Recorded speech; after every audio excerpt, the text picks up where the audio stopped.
Хора и здравейте в новия шорт, който е 8 май или 9, не знам.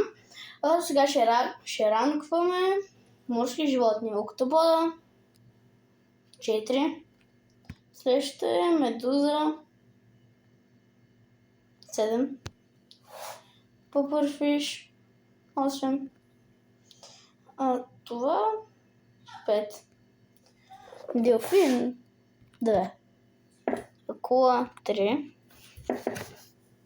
Като цяло, това само за него бих му дал 1.